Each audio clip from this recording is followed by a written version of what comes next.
আসসালামু আলাইকুম প্রিয় শিক্ষার্থীরা। আজকে তোমাদেরকে আমি এখান থেকে সম্পূর্ণ বাংলাদেশের সম্পূর্ণ জিকে আমি শিখাবো। ওকে, এই একটা ক্লাস যদি তোমরা করো তাহলে বাংলাদেশ সম্পর্কে সাধারণ জ্ঞান নিয়ে আর তোমাদের কোনো প্রশ্ন থাকবে না। ওকে, সো এখান থেকে আমরা শুরু করব এবং একদম জুলাই অভ্যুত্থান ওখানে আমরা শেষ করব। ওকে, সো তোমরা দেখতে পাচ্ছ এখানে উপমহাদেশে প্রথম সিন্ধু সভ্যতা, এখান থেকে শুরু করে একদম আমরা এই পুরো বোর্ডে কিন্তু আমি সম্পূর্ণ জিকে আমি লিখে ফেলছি। ওকে, সো চলো আমরা শুরু করি। এখানে তোমরা দেখতে পারতেছো যে উপমহাদেশে প্রথম কি ছিল, একদম এই যে আমাদের উপমহাদেশটা।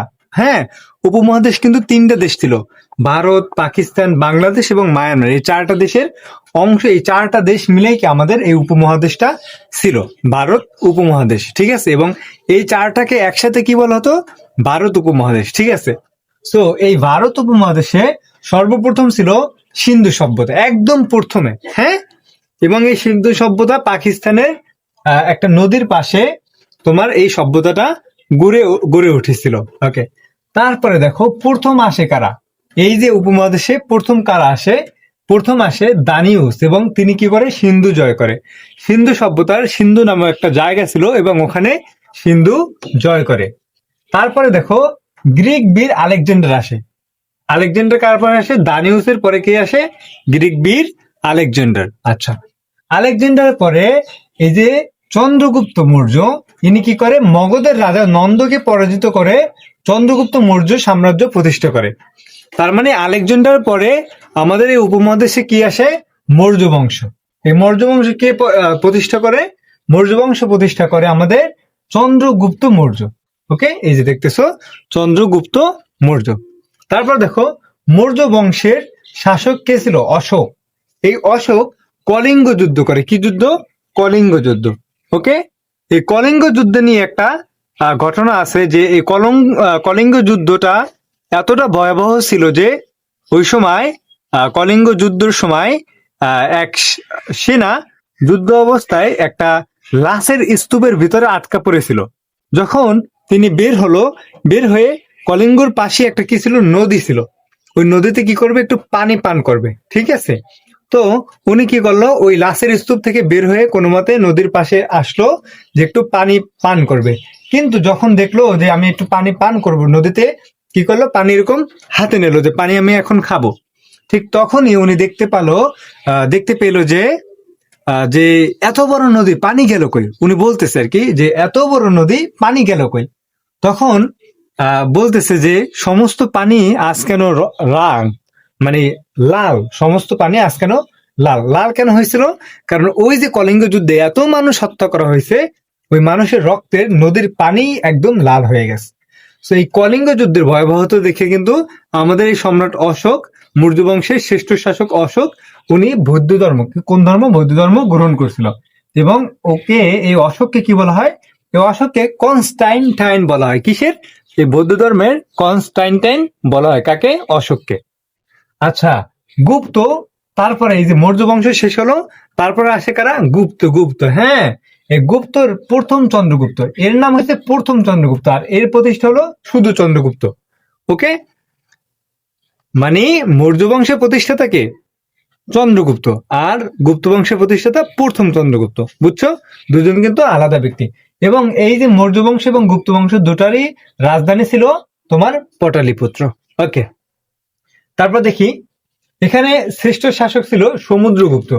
কে ছিল, শ্রেষ্ঠ শাসক ছিল সমুদ্রগুপ্ত, এবং এই সমুদ্রগুপ্তকে নেপোলিয়ান অফ ইন্ডিয়া বলা হয়।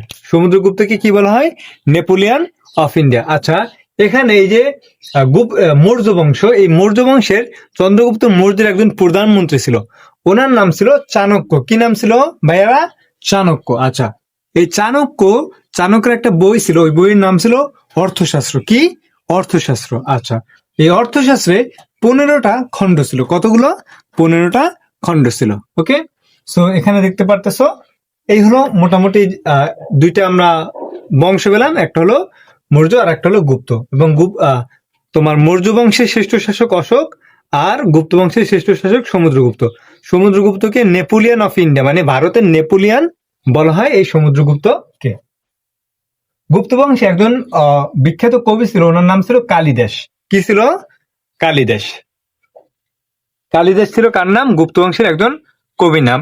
এই কালিদাস, কালিদাস কি? কালিদাস একটি মহাকাব্য রচনা করে। কি করে? মহাকাব্য রচনা করে। এই যে দেখতে পাচ্ছ, মহাকাব্য রচনা করে, এবং এই মহাকাব্যের নাম হলো মেঘদূত। এই কালিদাসের মহাকাব্য রচনার মহাকাব্যের নাম কি? মেঘদূত। আচ্ছা, এই গুপ্ত বংশে 9 জন ব্যক্তি, কতজন? 9 জন ব্যক্তিকে, যেমন কালিদাস ছিল, অমর সিং ছিল, অমর সিং অভিধান রচনা করে যার নাম ছিল অমর কোষ, তারপরে বরামহির, এরকম 9 জন গুণী ব্যক্তি ছিল। তাদেরকে একসাথে গুপ্ত বংশে নবরত্ন বলা হতো। কি বলা হতো? নবরত্ন। আচ্ছা, প্রথম বাংলা স্বাধীন রাজা, এই বাংলায় অথবা বাংলাদেশে কলকাতায় এই যে জায়গাটা, এই জায়গায় কি হলো? প্রথম স্বাধীন রাজা। স্বাধীন রাজা কে ছিল? শশাঙ্ক। এই শশাঙ্কের তোমার উপাধি হলো গৌররাজ অথবা মহারাজা ধীরাজ। কার উপাধি? এই শশাঙ্কের উপাধি। ওকে, তারপর দেখো এখানে কি আছে, যে প্রথম বাংলা স্বাধীন রাজা শশাঙ্ক, এবং বঙ্গাব্দ, হ্যাঁ, কি সাল? বঙ্গাব্দ সাল চালু করে, এবং এই শশাঙ্ক কি করে? বঙ্গাব্দ সাল চালু করে। হ্যাঁ, তারপরে পুন্ড, বঙ্গ এবং গৌড়, এই 3টে জনপদ, হ্যাঁ, এই 3টে জনপদকে একত্র করে নাম দেয় গৌড়। কি নাম দেয়? গৌড়। কে দেয়? এই যে শশাঙ্ক। আমাদের এই শশাঙ্ক এই 3টে জনপদকে একত্র করে নাম দেয় গৌড়। ওকে, আচ্ছা, তারপর দেখো এখানে শশাঙ্কের মৃত্যুর পর, কার পরে? শশাঙ্কের মৃত্যুর পর মৎস্যোন্নয় শুরু হয়। কি শুরু হয়? মৎস্যোন্নয়। মৎস্যোন্নয় বিষয়টা এমন, যেমন মনে করো এই একটা বড় মাছ, এই একটা ছোট মাছ, এই বড় মাছ ছোট মাছকে খেয়ে ফেললো, এর থেকে আবার এই একটা বড় মাছ, এই বড় মাছ একে খেয়ে ফেললো, মানে এক মাছ আর এক মাছকে, মানে বড় মাছ ছোট মাছকে খেয়ে ফেলার যে একটা বিশৃঙ্খলা, সেই বিশৃঙ্খলা অবস্থাকে মৎস্যোন্নয় বলা হয়। কি বলা হয়? মৎস্যোন্নয়। আর ঠিক এরকম একটা অবস্থা সৃষ্টি হয়েছিল বাংলায় শশাঙ্কের মৃত্যুর পরে, এবং এই মৎস্যোন্নয় ছিল প্রায় 100 বছর। কত বছর? 100 বছর।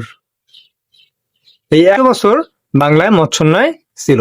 মানে মৎস্যোন্নয় মানে কি? অরাজকতাপূর্ণ অবস্থা, খারাপ অবস্থা, বিশৃঙ্খলা অবস্থা। ঠিক আছে, এই মৎস্যোন্নয় তাহলে গেল কিভাবে? মৎস্যোন্নয় তোমার শেষ হয়েছে পাল বংশের আগমনের মাধ্যমে। এই যে পাল্লা দেখতেছো না, এই পাল বংশের প্রতিষ্ঠাতা কে? গোপাল। পাল বংশের প্রতিষ্ঠাতা গোপাল। এই গোপালের আগমনের মাধ্যমে তোমার কি হয়েছে? গোপালের আগমনের মাধ্যমে তোমার এই যে মৎস্যোন্নয় শেষ হয়েছে। তার মানে এই যে মৎস্যোন্নয় যে একটা খারাপ যে অবস্থা, এই অবস্থাটা তোমার শেষ হয়েছে গোপালের আগমনের মাধ্যমে।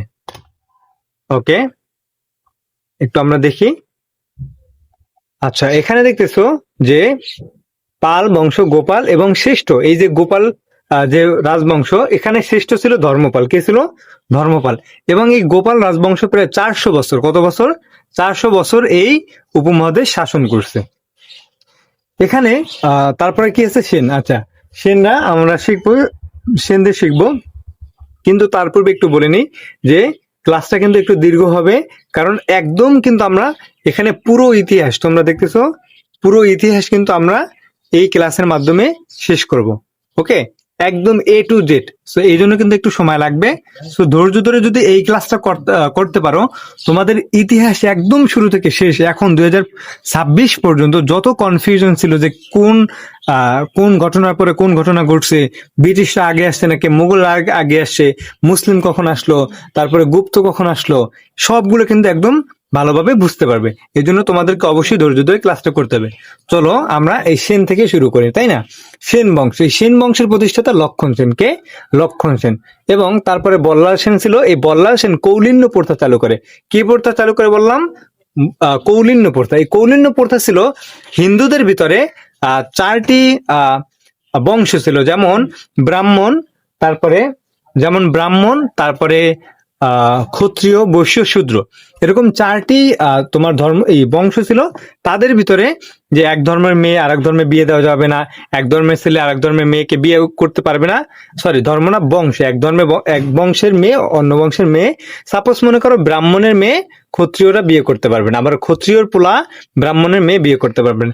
এরকম একটা কৌলিন্য প্রথা চালু করছিল এই বল্লাল সেন। ঠিক আছে, তারপর দেখো ভারতে 712 কততে 712 সালে আসে কেডা? মোহাম্মদ বিন কাসিম।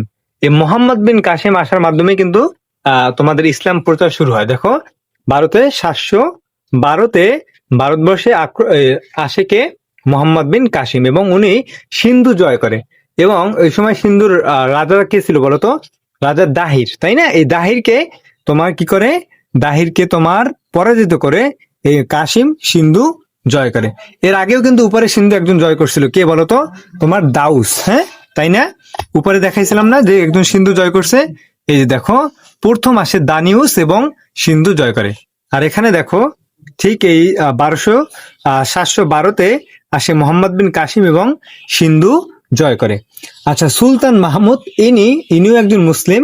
ইনি 17 বার ভারতবর্ষে আক্রমণ করে, কিন্তু এই যে ব্যক্তি, ইনি আক্রমণ করলেও কোনো কিন্তু কি করে না, এই যে 17 বার আক্রমণ করলেও কোনো ইসলাম প্রচারের জন্য আক্রমণ করে নাই, আক্রমণ করছে বিভিন্ন ধন সম্পদ ইনি লুট করে নিয়ে গেছে। ওকে, আচ্ছা, তারপর কি আছে দেখো, 1191 সালে তারাইনের প্রথম যুদ্ধ। তারাইনের যুদ্ধ কয়টা হয়? দুইটা। কয়টা? দুইটা। প্রথম হলো 1191 সালে, দ্বিতীয়টা হলো 1192 সালে, মানে 1 বছর পরই দ্বিতীয় তারাইনের যুদ্ধটা হয়। ওকে, সো এখানে দেখো তারাইনের প্রথম যুদ্ধে, এখানে যুদ্ধটা হয় মোহাম্মদ গুরি এবং পৃথ্বীরাজের ভিতরে। কার ভিতরে? মোহাম্মদ গুরি এবং পৃথ্বীরাজ। সো এখানে এই মোহাম্মদ গুরি ইনি কিন্তু পরাজিত হন। এই মোহাম্মদ গুরি পরাজিত হবার মাধ্যমে উনি আবার ওনার জায়গায় ফিরে যায়। তারপরে 1 বছর পর আবার প্রস্তুতি নিয়ে আবার আসে, তারাইনের দ্বিতীয় যুদ্ধ করে, এবং এখানে মোহাম্মদ গুরি জয় হয় এবং মুসলিম শাসন প্রতিষ্ঠা করে। মুসলিম শাসন প্রতিষ্ঠা করে কে তাহলে? ভারতবর্ষে 1192 সালে তারাইনের দ্বিতীয় যুদ্ধে মোহাম্মদ গুরি মুসলিম শাসন প্রতিষ্ঠা করে। ওকে, তারপর দেখো 1206 সালে, কত সালে? 1206 সালে। ওকে, 1206 সালে কুতুবউদ্দিন আইবেক, ওনার নাম কি? কুতুবউদ্দিন আইবেক স্থায়ী মুসলিম শাসন প্রতিষ্ঠা করে। এই যে মোহাম্মদ গুরি, উনি কিন্তু স্থায়ীভাবে মুসলিম শাসন প্রতিষ্ঠা করেন, জাস্ট সাধারণভাবে মুসলিম শাসন প্রতিষ্ঠা করেছিল। কিন্তু 1206 সালে স্থায়ীভাবে কিন্তু মুসলিম শাসন প্রতিষ্ঠা করা হয়। কে করছে? এটা করছে কুতুবউদ্দিন আইবেক। ওকে, আচ্ছা, 1206 সালে কুতুবউদ্দিন আইবেক স্থায়ী মুসলিম শাসন প্রতিষ্ঠার পরে কি হলো একটু দেখি। 1204 সালে, আচ্ছা, এই যে কুতুবউদ্দিন আইবেক 1206 সালে স্থায়ী মুসলিম শাসন প্রতিষ্ঠা করেন, কিন্তু বাংলায় 1204 সালে ইখতিয়ার উদ্দিন মোহাম্মদ বখতিয়ার খিলজি বাংলায় মুসলিম শাসন প্রতিষ্ঠা করে। কে করে বাংলায়? ইখতিয়ার উদ্দিন মোহাম্মদ বখতিয়ার খিলজি। আর ভারত উপমহাদেশে কে করে? কুতুবউদ্দিন আইবেক। এখানে দুইটা পার্ট দেখতে পারবা, একটা হলো বাংলার অংশ আর একটা হলো ভারত উপমহাদেশের অংশ। ওকে, তারপর দেখো ভারতে শ্রেষ্ঠ, এই যে তোমার ভারতে যে মুসলিম শাসন প্রতিষ্ঠা হয়েছে তার ভিতরে শ্রেষ্ঠ ছিল ইলতুৎমিশ। ইলতুৎমিশের ভিতরে পরে আবার কিছু শাসক ছিল, যেমন বলবন, তারপর তুগলক, খিলজি। এরা কি ছিল? এই যে ভারত উপমহাদেশে ইসলাম শাসনের শাসক, সুলতানের শাসক। তারপরে বাংলায় শ্রেষ্ঠ শাসক হলো ইলিয়াস শাহ, ভারতের শ্রেষ্ঠ শাসক ইলতুৎমিশ, এবং আজম শাহ, নুসরত শাহ, এরা ছিল বাংলার মুসলিম শাসক। বাংলার নাম বুলগাকপুর, কি ছিল? বুলগাকপুর, এবং এই নামটা দিয়েছিল জিয়াউদ্দিন বারানি। জিয়াউদ্দিন বারানি বাংলার নাম কেন বুলগাকপুর দিয়েছিল? কারণ বাংলায় ঘন ঘন আন্দোলন, যুদ্ধ, মারামারি, কাটাকাটি হইতো, এই জন্য এই বুলগাকপুর এর অর্থ হলো তোমার আন্দোলনের নগরী, মানে বিশৃঙ্খলার নগরী, এরকম একটা নাম দিয়েছিল। কে দিয়েছিল? জিয়াউদ্দিন বারানি। আচ্ছা, এবার এখানে দেখো পানিপথের 3টা যুদ্ধ হয়। কয়টা যুদ্ধ হয়? 3টা। পানিপথের প্রথম যুদ্ধ হয় বাবর এবং লোদি, এবং এখানে জয় হয় কিন্তু বাবর, এবং এই যে যুদ্ধের মাধ্যমে কিন্তু মোগল সাম্রাজ্য প্রতিষ্ঠা হয়, এবং এই যুদ্ধটা হয় 1526 সালে। কত সালে হয়? 1526 সালে। আচ্ছা, তারপর দেখো পানিপথের দ্বিতীয় যুদ্ধ। পানিপথের দ্বিতীয় যুদ্ধ তাহলে কবে হয়? পানিপথের দ্বিতীয় যুদ্ধ হয় 1556 সালে। কত সালে? 1556 সালে। আচ্ছা, এই যে পানিপথের দ্বিতীয় যুদ্ধ, এখানে কিন্তু জয় হয় বৈরাম খা। কার জয় হয়? বৈরাম খার জয় হয়। ওকে, পানিপথের দ্বিতীয় যুদ্ধে তাহলে জয় হয় কার? বৈরাম খাঁর। ওকে, তারপর দেখো পানিপথের তৃতীয় যুদ্ধে দুরানি সাম্রাজ্য এবং মারাঠাদের ভিতরে একটা যুদ্ধ হয় এবং এখানে জয় হয় দুরানি সাম্রাজ্য এবং 1761 সালে এই যুদ্ধটা হয়। আচ্ছা, তিনটে যুদ্ধে একটু সালগুলো দেখি। 1526, 1565, 56, 1556 এবং 1761। সো এই তিনটে যুদ্ধ, পানিপথের যুদ্ধ এভাবে হয়। প্রথম যুদ্ধের মাধ্যমে কিন্তু মুঘল সাম্রাজ্য প্রতিষ্ঠা হয়। আচ্ছা, মুঘল সাম্রাজ্য দেখি বাবর, হুমায়ুন, আকবর, জাহাঙ্গীর, শাহজাহান, আওরঙ্গজেব, দারা শিকো, দ্বিতীয় বাহাদুর শাহ। সো এটা হলো একটা লিস্ট যে প্রথম মুঘল সাম্রাজ্যের প্রথম শাসক ছিল বাবর, তারপর ছিল হুমায়ুন, তারপর ছিল আকবর, তারপর জাহাঙ্গীর, তারপর কি শাহজাহান, তারপরে কি আওরঙ্গজেব, এই শাহজাহানের তৃতীয় পুত্র, তারপর দারা শিকো এবং শেষ শাসক হলো দ্বিতীয় বাহাদুর শাহ। ওকে, সো আমাদের এই সিরিয়াল শেষ। এবার আমরা মাঝখান থেকে শিখবো। ওকে, সো চলো আমরা শুরু করি। এখানে দেখো যে সর্বপ্রথম এখানে আছে মুঘল আমলে বাংলার নাম সুবাই বাংলা হয়। কি হয়? সুবাই বাংলা। কোন আমলে? মুঘল আমলে। কি হয় বাংলার নাম? সুবাই বাংলা। কখন হয়? মুঘল আমলে হয়। এবং এখানে শ্রেষ্ঠ শাসক 6 জন। তাহলে মানে মুঘল আমলে শ্রেষ্ঠ শাসক ছিল 6 জন এবং মোট শাসক ছিল কিন্তু 17 জন। কতজন ছিল? 17 জন। আচ্ছা, আকবরের রাজস্ব মন্ত্রী ছিল টডরমল। কি ছিল? রাজস্ব মন্ত্রী। কে ছিল? টডরমল। এবং উনি সরকারি কাজে ফার্সি ভাষা চালু করে। তার মানে সরকারি কাজে ফার্সি ভাষা কে চালু করে? এই যে আকবরের রাজস্ব মন্ত্রী টডরমল। আচ্ছা, বাংলা সন চালু করে কে চালু করে? এই যে আকবর। তারপর নববর্ষ চালু করে, জিজিয়া এবং তীর্থকর বাদ করে। এই জিজিয়া এবং তীর্থকর এই দুইটা কর বাদ করে কে? আকবর। এবং বাংলা সন এবং নববর্ষ চালু, পহেলা বৈশাখ, এগুলো চালু করে আকবর। আচ্ছা, আকবরের সভাকবি ছিল আবুল ফজল। ওকে, আবুল ফজল। ওনার একটা গ্রন্থ আছে, তাই না? আকবরনামা। আবুল ফজলের আকবরনামা। তানসেন ছিল সিঙ্গার, মানে আকবরের যে সভা সেখানে গায়ক ছিল কে? তানসেন। এবং বীরবল ছিল কি? কৌতুককার। আকবরের সবাই কৌতুককার ছিল বীরবল। আচ্ছা, এই আকবরের সুবেদার ছিল মানসিংহ। উনি 12 ভূঁইয়াদের দমন করতে পারে না। এই মানসিংহ সুবেদার ছিল আকবর। আচ্ছা, এই সুবেদার মানে কি? সুবেদার হলো মুঘলরা যখন পুরো ভারতবর্ষ শাসন করতেছিল তখন বাংলার জন্য তারা সুবেদার নিয়োগ দিত এবং বাংলার এক একটা অংশকে সুবা নামে তখন পরিচিত ছিল এবং এই সুবা থেকেই কিন্তু এই সুবেদার শব্দের উৎপত্তি। সেই সুবেদার মানে বাংলার শাসক অথবা বাংলার প্রধান। এক একটা রাজ্যর প্রধান ছিল সুবেদার। সো বাংলার সুবেদার ছিল কে? মানসিংহ। এবং এই মানসিংহর পরে কি আছে? ইসলাম খান। ইসলাম খান জাহাঙ্গীরের সুবেদার। কার? জাহাঙ্গীরের সুবেদার। এবং এই ইসলাম খান 12 ভূঁইয়াদের কিন্তু দমন করে এবং রাজধানী ঢাকা করে। রাজধানী ঢাকা করে। ওকে, তারপরে দেখো শাহ সুজা। শাহ সুজা এই উনি কি করে? বড় কাটরা নির্মাণ করে। শাহ সুজা কি করে? বড় কাটরা নির্মাণ করে। ওকে, শাহ সুজা কি করে? বড় কাটরা নির্মাণ করে। এবং এই শাহ সুজা ছিল সম্রাট শাহজাহানের দ্বিতীয় পুত্র। তারপর ছিল মীর জুমলা। এই মীর জুমলা কিন্তু সম্পর্কে আমরা একটা তথ্য জানি যে মীর জুমলা ঢাকা গেট নির্মাণ করে, তাই না? সেই মীর জুমলা উনি আওরঙ্গজেবের কি ছিল? সুবেদার ছিল এবং ঢাকা গেট নির্মাণ করে। শায়েস্তা খান উনি আওরঙ্গজেবের সুবেদার ছিল এবং চট্টগ্রামের নাম ইসলামাবাদ নামকরণ করে। কে করে? এই যে শায়েস্তা খান। এই শায়েস্তা খান কার সুবেদার? আওরঙ্গজেবের সুবেদার। আবার তার ছেলে উমিদ খা, হ্যাঁ, এই যে শায়েস্তা খানের ছেলে ছিল উমিদ খা, ওই উমিদ খা ঢাকায় 7 গম্বুজ, 7 না কিন্তু 7 গম্বুজ মসজিদ নির্মাণ করে কে? খান জাহান আলী। কিন্তু উমিদ খা নির্মাণ করে ঢাকায় 7 গম্বুজ নির্মাণ করে। ওকে, ঢাকায় 7 গম্বুজ নির্মাণ করে কে? উমিদ খা। আচ্ছা, মুঘল আমলে বাংলার নবাবী শাসন চালু হয়। তাহলে এই যে বাংলায় যে নবাবী শাসন আছে, যেমন সিরাজউদ্দৌলা, মুর্শিদ কুলি খান, এই শাসন শুরু হয় মুঘল আমলে। ওকে, প্রথম নবাব, তার মানে প্রথম নবাবকে মুর্শিদ কুলি খান। বাংলার প্রথম নবাবকে মুর্শিদ কুলি খান। আমি কিন্তু সম্পূর্ণ বোর্ডের আগেই লিখে ফেলছি যাতে একসাথে তোমাদের একটা মাস্টার ক্লাস নেওয়া যায়। ওকে, সো দেখো প্রথম নবাব কে ছিল? মুর্শিদ কুলি খান এবং শেষ নবাব ছিল নিজামউদ্দিন। তার মানে বাংলার প্রথম নবাব যদি প্রশ্ন করে তার মানে মুর্শিদ কুলি খান এবং শেষ নবাব হলো নিজাম উদ্দিন। প্রথম স্বাধীন নবাব ছিল সিরাজউদ্দৌলা। এবং বিশেষ করে পরীক্ষা ক্ষেত্রে এই যে 23 বছর, সিরাজউদ্দৌলার বয়স কত?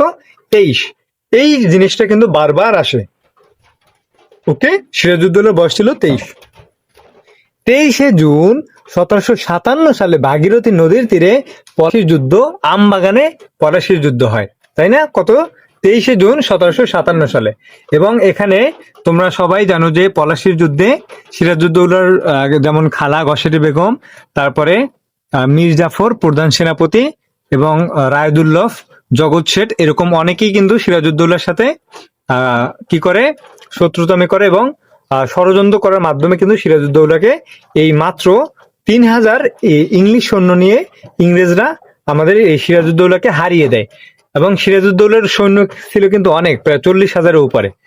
আচ্ছা, মীর কাসিম এই সিরাজউদ্দৌলার পতনের পরে যখন সিরাজউদ্দৌলার এই যে মীর জাফর নবাব হয়, মীর জাফর নবাব হওয়ার পরে ইংরেজরা মীর জাফরকে সরিয়ে দিয়ে ওনার জামাতা ছিল মীর কাসিম, ওনাকে 1764 সালের আগে কি করা হয়, নবাব করা হয়। যখন এই মীর কাসিম নবাব হয় তখন উনি যখন ব্রিটিশদের বিরোধিতা করে, এই যখন সিরাজউদ্দৌলা ব্রিটিশদের বিরোধিতা করতো, ঠিক তেমনি যখন মীর কাসিমও বিরোধিতা করা শুরু করে, তখন এই ব্রিটিশদের সাথে মীর কাসিমের বক্সারের যুদ্ধ হয়। কি হয়? বক্সারের যুদ্ধ হয়। কত সালে হয়? 1764 সালে। তার মানে 1757-তে পলাশীর যুদ্ধ, 1764-তে বক্সারের যুদ্ধ শুরু হয়। আচ্ছা, এখানে আরেকজন আছে শেরশাহ। শেরশাহ যদিও নবাব ছিল না এবং মুঘলও ছিল না, ইনি আরেকটা শাসন প্রতিষ্ঠা করে। ওই শাসন হলো সুর শাসন। শের দিয়ে সুর, হ্যাঁ, সুর শাসন প্রতিষ্ঠা করে। এই শেরশাহ অনেক কাজ করছে। দেখো, ঘোড়ার ডাক, ঘোড়ার ডাক মানে কি? ঘোড়া ডাকতো না যখন উনি আইয়ে বলছে, শেরশাহ আয়সা বলছে যে এই ঘোড়া তুমি ডাকো, তখন ডাকা শুরু করছে না। এই ঘোড়ার ডাক হলো চিঠিপত্র, ঘোড়ার মাধ্যমে চিঠিপত্র আদান প্রদান করার ব্যবস্থা করে এই শেরশাহ। এবং গ্র্যান্ড ট্রাঙ্ক রোড, হ্যাঁ, এই যে গ্র্যান্ড ট্রাঙ্ক রোড তোমার নারায়ণগঞ্জে থেকে একদম ভারত একটা রোড, অনেক বিশাল 3000 মাইল একটা রোড, এই রোডটাও কিন্তু প্রতিষ্ঠা করছে শেরশাহ। এবং ভূমি রাজস্ব ব্যবস্থা প্রতিষ্ঠা করছেন শেরশাহ। আচ্ছা, তারপর দেখো, পর্তুগিজদের বিতাড়িত করে। বাংলা থেকে পর্তুগিজ ছিল, ওদেরকে বিতাড়িত করে এই শেরশাহ। এবং আফগান দুর্গ, ঢাকার কারাগারে, কেন্দ্রীয় কারাগারে কিন্তু এই আফগান দুর্গটা এখনো তোমরা দেখতে পারবে। আচ্ছা, তো এই আফগান দুর্গ, তারপরে ঘোড়ার ডাক, গ্র্যান্ড ট্রাঙ্ক রোড, ভূমি রাজস্ব, পর্তুগিজদের বিতাড়িত, আফগান দুর্গ, এগুলো সব কার কাজ? এই সুর শাসনের প্রতিষ্ঠাতা শেরশাহের কাজ। উনি দেখতেও বেশ সুন্দর। যাই হোক, তারপর দেখো, আমি একটু নিচে নামাই, 12 ভূঁইয়া। হ্যাঁ, 12 ভূঁইয়া কি? 12 ভূঁইয়া হলো বাংলায় যখন মুঘল সাম্রাজ্য প্রতিষ্ঠা হয় তখন সমস্ত বাংলা কিন্তু মুঘলরা কি করতে পারে না, আয়ত্ত করতে পারে না। তখন এই 12 ভূঁইয়ারা তারা নিজেরা নিজেদের বিভিন্ন এলাকায় জমিদার ছিল, এরা কি করছে, মুঘল শাসনের বিরুদ্ধে 12 জন জমিদার না, কিন্তু অনেক, একের অধিক, 12-র চেয়েও 100 হতে পারে, 200 হতে পারে, এরকম বলা নাই, কিন্তু যেহেতু অধিক মানুষ সেহেতু 12 কাউন্ট করা হয়। তো এই 12 ভূঁইয়ারা কি করছে, মুঘলের বিরুদ্ধে কি করছে, একটা শাসন তৈরি করছে। এরা এই শাসন কিন্তু মুঘলদের আগেই ছিল। 12 ভূঁইয়ারা আগেই বাংলায় স্বাধীনভাবে নবাব ছিল, বিভিন্ন জায়গার এরা রাজা ছিল। তো এদের এবং এদের রাজধানী ছিল সোনারগাঁও। এবং ঈসা খাঁ ছিল এই 12 ভূঁইয়াদের প্রধান। এবং যখন ঈসা খাঁ মারা যায়, তার ছেলে ছিল মুসা খাঁ। এই মুসা খাঁ কিন্তু 12 ভূঁইয়াদের প্রধান হয়। ওকে, এবং প্রতাপাদিত্য, এরকম ভাবে অনেকজন 12 ভূঁইয়াদের নাম পাওয়া যায়। মানে এবং এরা কিন্তু সবাই কি ছিল, শাসক ছিল, বাংলার বিভিন্ন অঞ্চলে এরা শাসক ছিল। আচ্ছা, ব্রিটিশ শুরু হয় পলাশীর যুদ্ধের পর এবং দেওয়ানি লাভ করে। এই পলাশীর যুদ্ধের পর যখন তোমার বক্সারের যুদ্ধ হয় উপরে, বক্সারের যুদ্ধের পর এই ব্রিটিশরা কি করে, দেওয়ানি লাভ করে। দেওয়ানি লাভ বলতে ওই কর, ট্যাক্স, তারপরে খাজনা, এগুলো সব ব্রিটিশদের আদলে চলে যায়। এগুলো সব ব্রিটিশরা নিয়ন্ত্রণ করে এই পলাশী এবং বক্সারের যুদ্ধের পরে। 1858 সালে সিপাহী বিদ্রোহের পর শেষ, ঠিক আছে, কোম্পানি শাসন শেষ হয় কখন, এই যে দেওয়ানি লাভ করে পলাশীর যুদ্ধে এবং তোমার এখানে কি ছিল, বক্সারের যুদ্ধে। এই যুদ্ধের পরে ব্রিটিশরা কি করে, দেওয়ানি লাভ করে। দেওয়ানি লাভ করে এখানে যে কোম্পানি ছিল, কোম্পানির নাম কি, ইস্ট ইন্ডিয়া কোম্পানি। এই কোম্পানি যখন শাসন শুরু করে, এই শাসন শেষ হয়, এই শাসন শুরু হয় কবে, 1764-তে বক্সারের যুদ্ধ, তার 1 বছর পরে 65-তে ব্রিটিশ শাসন শুরু হয়। এবং তোমার 1858 সালে সিপাহী বিদ্রোহের পর এই তোমার কোম্পানি শাসন শেষ হয়। কেন?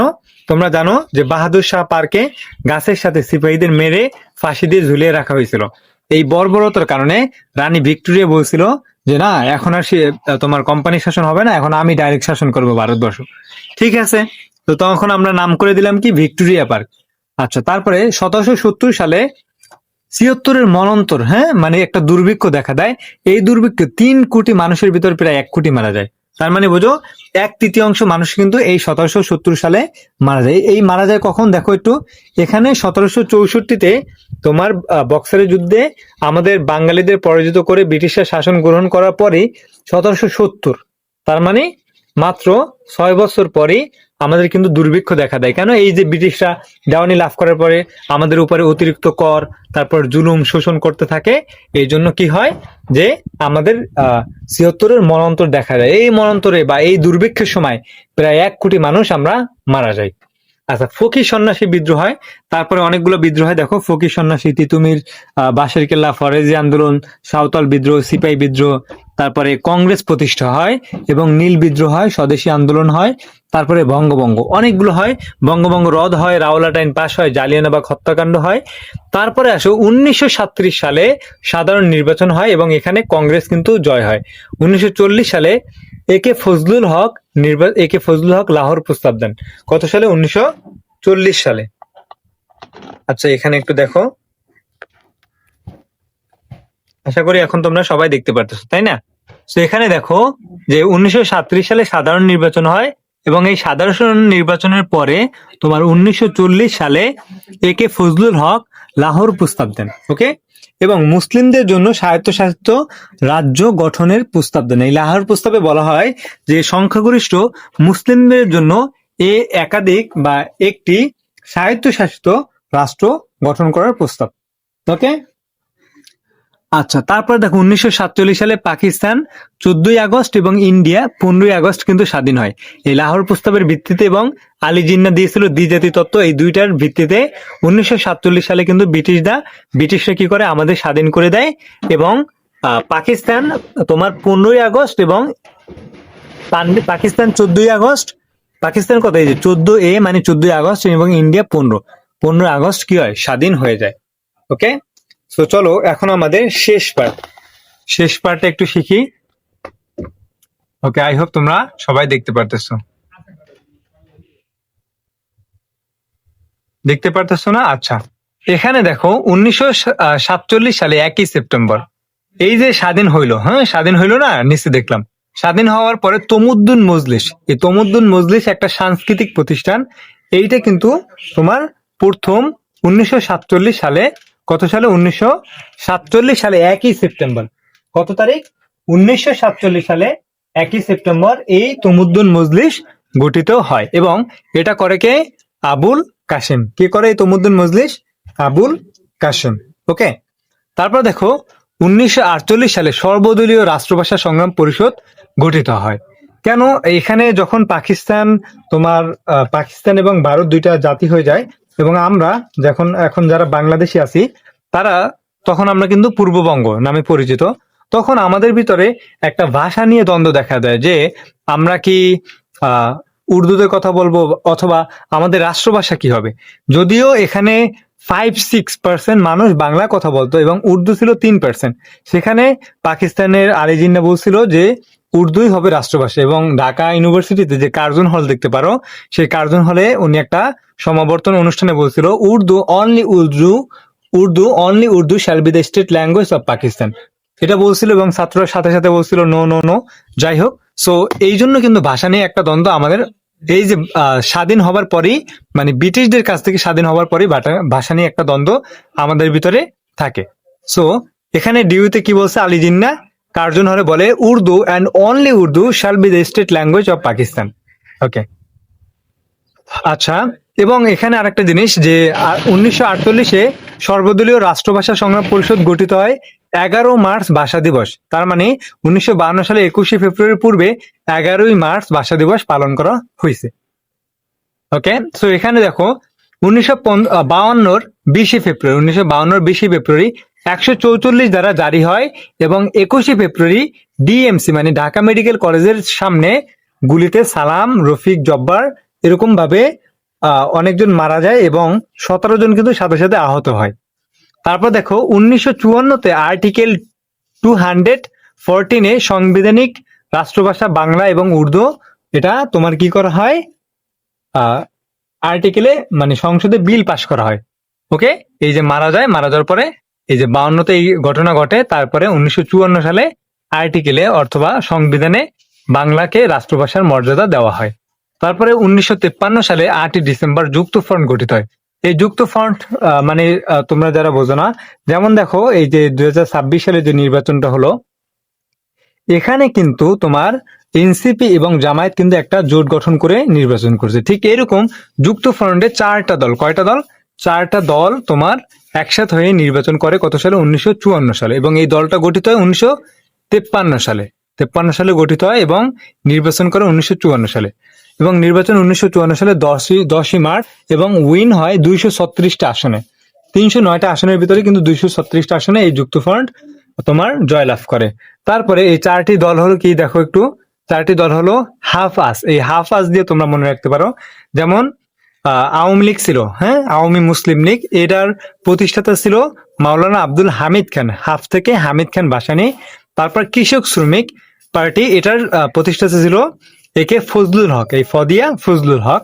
তারপর ছিল নিজামী পার্টি, এটার ছিল আস, আছে কি তোমার হাফ আস, হাতে আজে।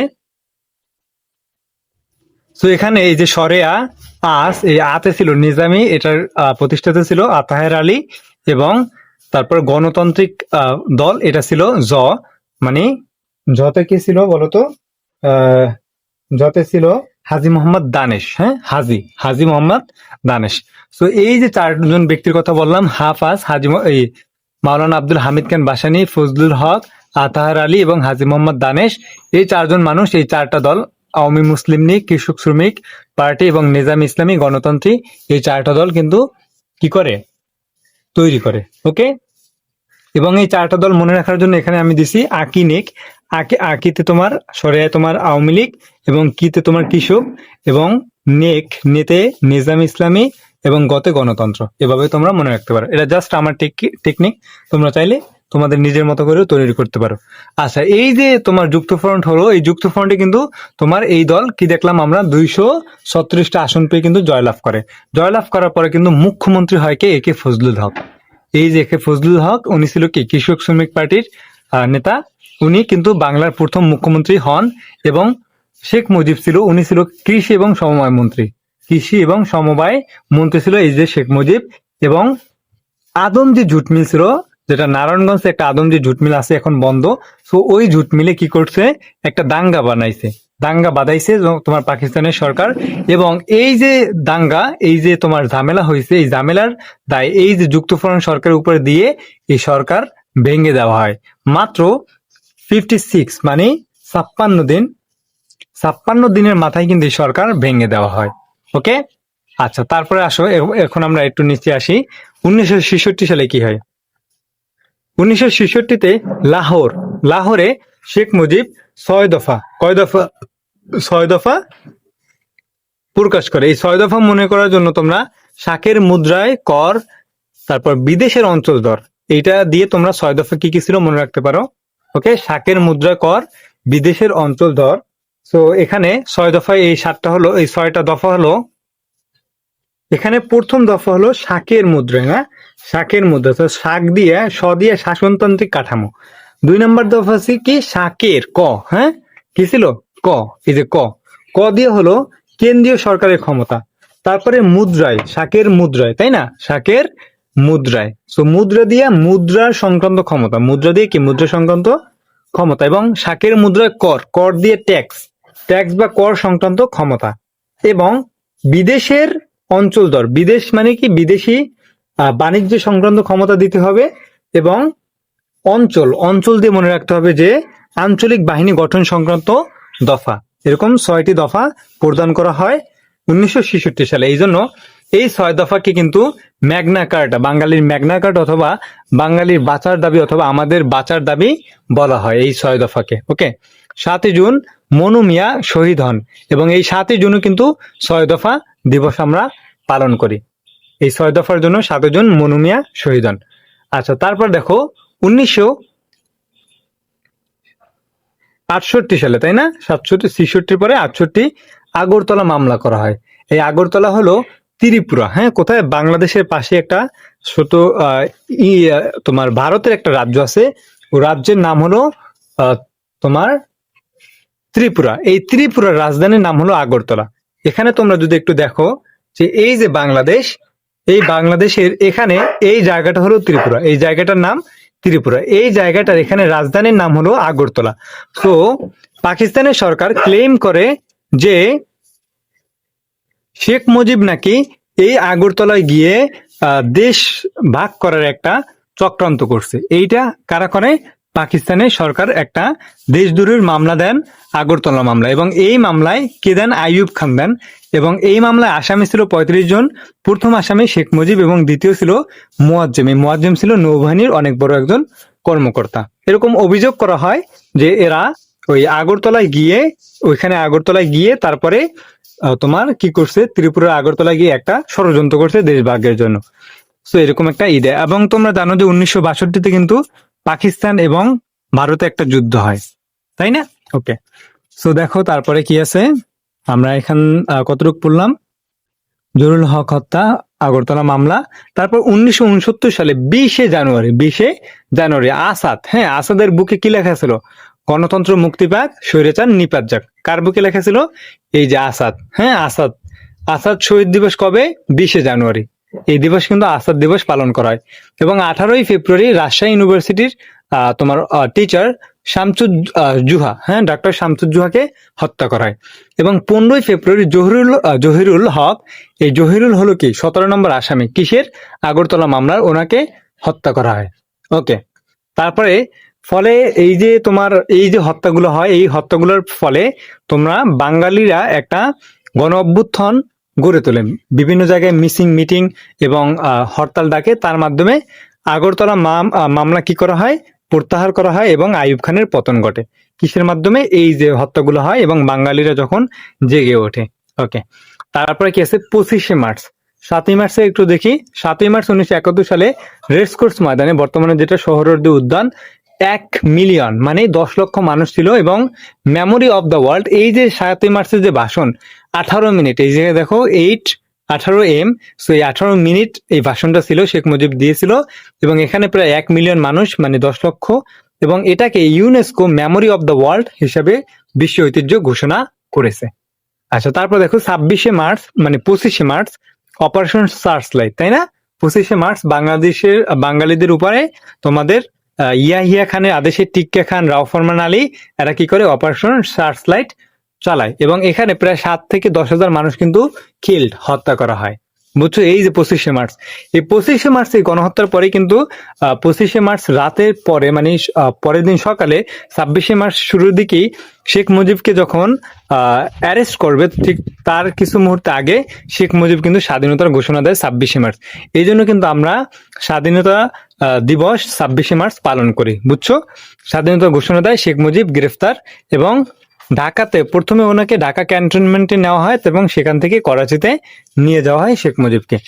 আচ্ছা, তারপরে দেখো এই যে মেজর জিয়া, যেমন বর্তমান যে আমাদের প্রাইম মিনিস্টার তারেক জিয়া, তার ড্যাডি, সো এই যে জিয়া 27শে মার্চ তার একদিন পরে কালুরঘাট বেতার কেন্দ্র থেকে এই স্বাধীনতার আবার ঘোষণা দেয়।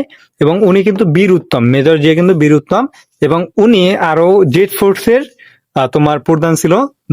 জেড দিয়ে জিয়া, এই জেড ওনার নাম অনুসারে কিন্তু জেড ফোর্স গঠন হয়েছিল 1971 সালে যুদ্ধের সময়। এবং উনি 1 নং এবং 11 নং সেক্টরের প্রধান ছিল। প্রথম অবস্থায় ছিল 1 নং, পরবর্তীতে 11 নং সেক্টরের প্রধান ছিল। আচ্ছা, তারপরে কি আছে বলো? 1971 সালে 10 এপ্রিল, কত তারিখ? 1971 সালে 10 এপ্রিল মুজিবনগর সরকার।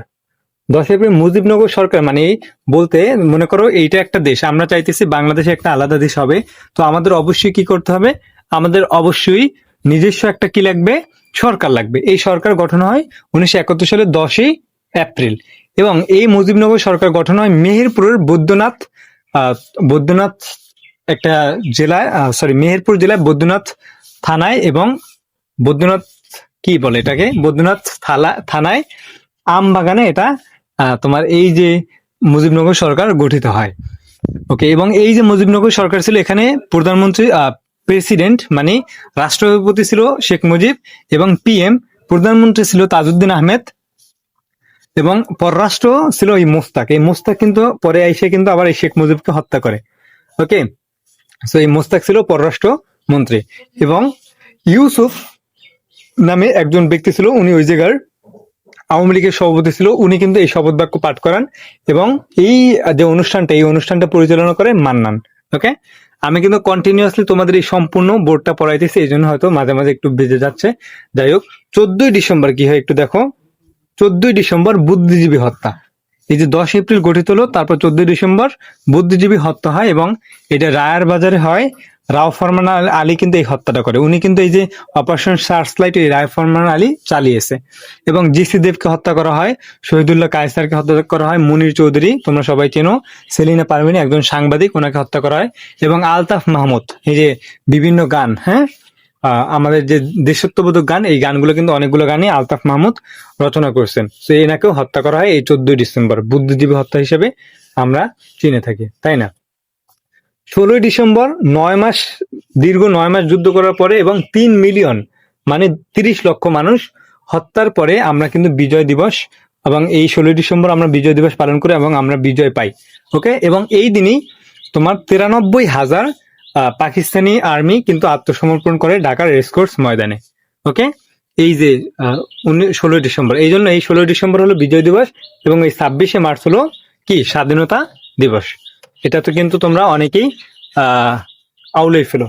ওকে, তারপরে এখানে আমরা একটু দেখি যে 1975 সালে 15ই আগস্ট, তার মানে 1975 সালে আমরা আসছি 15ই আগস্ট সহপরিবারে শেখ মুজিবকে তার পরিবার সহ হত্যা করে। এবং এখানে যারা এক্সেপশনাল বেঁচে ছিল হাসিনা এবং রেহেনা, এই শেখ হাসিনা কিন্তু পরবর্তীতে এই 2024-এ পতন হয়, তিনি কিন্তু আমাদের প্রাইম মিনিস্টার ছিল। সো তারপরে দেখো 1975 থেকে 1981 জিয়া হত্যা হয়। তার মানে জিয়াকেও কিন্তু, মেজর জিয়াকে তোমার আর্মিরা হত্যা করে। এবং এই 1 বছর পরে 82-তে এরশাদ একটা রক্তপাতহীন গণ অভ্যুত্থানের মাধ্যমে তোমার সত্তার ছিল একজন, ওই সত্তার ছিল আর্মির প্রধান, ওনাকে সরিয়ে উনি ক্ষমতা দখল করে। এবং এরশাদের শুরু হয়, এই যে তোমার এরশাদের শাসন শুরু হয় 1982 থেকে। 1982 থেকে এরশাদের শাসন শুরু হলে 1990-তে এরশাদ সরকার গণ অভ্যুত্থানের পতন হয়, ওনাকেও কিন্তু গণ অভ্যুত্থান করিয়ে তোমার পতন করিয়ে দেওয়া হয়। তারপর দেখো 1991-তে খালেদা জিয়া 5 বছরের জন্য বাংলাদেশের প্রথম নারী প্রাইম মিনিস্টার অব বিডি। প্রথম বাংলাদেশে কিন্তু নারী প্রধানমন্ত্রী এই খালেদা জিয়া। এটা কিন্তু অনেকবার আসবে যে প্রথম প্রাইম মিনিস্টার, এবং 1991 সালে উনি প্রথম প্রধানমন্ত্রী হয়। 2024-এ 1 জুলাই জেনজি জুলাই বিপ্লব বা গণ অভ্যুত্থান যাই বলো না কেন শুরু হয় 1 জুলাই, এটা শুরু হয় 2024 সালে। এবং 16 জুলাই আবু সাইদকে হত্যা করা হয়। 18 জুলাই মুগ্ধ, ওই যে পানি লাগবে, ওকে হত্যা করা হয়। এবং 19 জুলাই কারফিউ জারি করা হয় বাংলাদেশে। 19 জুলাই কি করা হয়? কারফিউ জারি করা হয়। তারপরে আচ্ছা, একটু নিচে নামাই। ওকে, তো 19 জুলাই কারফিউ জারি করা হয়। তারপর দেখো যে 3 আগস্ট এক দফা কি সরকার পতনের ডাক দেওয়া হয়, এবং এখান থেকে 5 আগস্ট কিন্তু শেখ হাসিনা পদত্যাগ করে ভারতে পালিয়ে যান। 5 আগস্টের 3 দিন পরে 8 আগস্ট ইউনূস সরকার গঠন করে, তাই না? তত্ত্বাবধায়ক সরকার অথবা অন্তর্বর্তীকালীন সরকার গঠন করে 8 আগস্ট। আচ্ছা, এবার আমরা একটু কিছু জনপদ দেখবো। এই কিন্তু আমাদের ইতিহাস একদম শেষ। তারপরে আমরা ওই চিত্রটা একটু দেখবো। সেখানে দেখো আমাদের সর্বপ্রথম ছিল কি সিন্ধু সভ্যতা। সিন্ধু সভ্যতার পরে 16টি জনপদ ছিল, যেমন পুন্ড। এই পুন্ড ছিল কোথায়? তোমার রাজশাহী, বগুড়া, তারপরে বঙ্গ, ঢাকা, ময়মনসিংহ। সমতর ছিল কুমিল্লা, নোয়াখালী। হরিকেল ছিল সিলেট, চট্টগ্রাম। বরেন্দ্র ছিল উত্তরবঙ্গে, এবং গৌড় ছিল চাঁপাইনবাবগঞ্জ। বাকিটা ছিল ভারতে। এবং রাঢ়রা পরিচিত সূক্ষ্ম, এবং এদের ব্যবহার ছিল রুক্ষ। এরা ভাগীরথী নদীর তীরে এরা ছিল। এবং জুলাই সনদ মানে কি জনগণের মুক্তির সনদ বলা হয়। জুলাই সনদকে এই যে 2024 সালে যে জুলাই অভ্যুত্থান হয় তার ভিত্তিতে একটা সনদ তৈরি করা হয়, যে সনদে কিন্তু ডাক্তার মোহাম্মদ ইউনূস তোমার সাইন করেছেন। এখানে কিছু সংস্কারের কথা বলা হয়েছে, যেমন দ্বিপাক্ষিক রাষ্ট্র, তারপরে সরকার একবারে বেশি সরকার নয়, বা 2বারে বেশি প্রধানমন্ত্রী থাকতে পারবে না, এরকম কিছু নীতি দিয়েছিল জুলাই সনদে। এবং 7 দফা অঙ্গীকার দিয়েছিল, বাস্তবায়নের জন্য 2 বছর বেঁধে দিয়েছিল এই জুলাই সনদে। ওকে, তো আশা করি তোমরা বুঝতে পারছো। সবাই বুঝতে পারছো কিনা একটু আমাকে বলো। এবং দেখো আমরা কিন্তু এই যে অংশটা এত কিছু কিন্তু আমরা শেখা শেষ। একদম আমরা ইতিহাসের বেসিক থেকে অ্যাডভান্স, মানে একদম এই যে উপমহাদেশের প্রথম সিন্ধু সভ্যতা থেকে শুরু করে আমরা এখানে একদম এই যে জুলাই গণ অভ্যুত্থান আমরা শেষ করলাম। এখন আমরা আরেকবার জাস্ট একবার রিভিশন দিয়ে এখানে দেখো, সর্বপ্রথম কিন্তু আমাদের ছিল সিন্ধু সভ্যতা। কি ছিল? সিন্ধু সভ্যতা। তারপর ছিল কি? মৌর্য। মৌর্যর পরে ছিল গুপ্ত। গুপ্তর পরে এখানে গুপ্তর পরে শশাঙ্ক। শশাঙ্কর পরে মৎস্যন্যায় শুরু হয়। মৎস্যন্যায়ের পরে পাল আমল। পালের পরে সেনের পরে সুলতানি আমল। সুলতানির পরে মানে মুসলমান। তারপর মুঘল। মুঘলদের পরে আসে পলাশি যুদ্ধ। এই মুঘলদের সাথে পলাশি যুদ্ধ, মানে মুঘলদের সাথে না, মুঘলদের পরে। এবং এই পলাশি যুদ্ধ হয় নবাবের সাথে, সিরাজউদ্দৌলা। তারপরে কি হয়? বক্সারের যুদ্ধ। তারপর বঙ্গভঙ্গ এবং তারপরে লাহোর প্রস্তাব। এবং 1947 সালে পাকিস্তান এবং ভারত দুটি দেশ গঠিত হয় এবং ভাষা আন্দোলন হয়। তারপর 1952 সালে, তারপর যুক্তফ্রন্ট 1954 সালে, 6 দফা 1966-তে, 1969-এ গণ অভ্যুত্থান এবং 1971-এ স্বাধীনতা আমাদের যুদ্ধ এবং 2024-এ গণ অভ্যুত্থান এগেইন। হ্যাঁ, এই দেখো 1969-এ গণ অভ্যুত্থান, 1990 গণ অভ্যুত্থান, 2024-এও আবার গণ অভ্যুত্থান। ওকে, এবার আমরা এখানে একটু এই ম্যাপটা বোঝার চেষ্টা করব।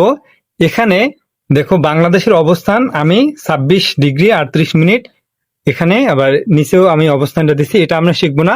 আমরা এখানে 16টি জনপদ এবং সেক্টর গুলো শেখার চেষ্টা করব, যে বাংলাদেশে কতগুলো সেক্টর আছে, মুক্তিযুদ্ধের সময় কতগুলো সেক্টর ছিল।